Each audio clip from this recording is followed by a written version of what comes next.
So businesses are transitioning to the digital workspace because they know they have to rethink how they equip users to work.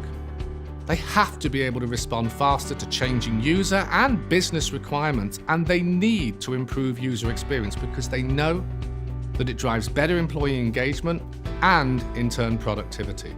They see a clear path to doing all of this in the digital workspace.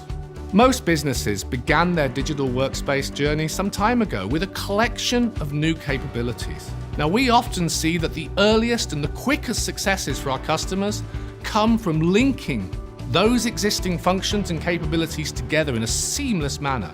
So, for example, extending an existing identity management solution across all of those mobile devices. That delivers a reduction of costs for delivering new mobile applications from day one. These are the quickest and fastest wins and usually accelerate the customer's journey to the digital workspace.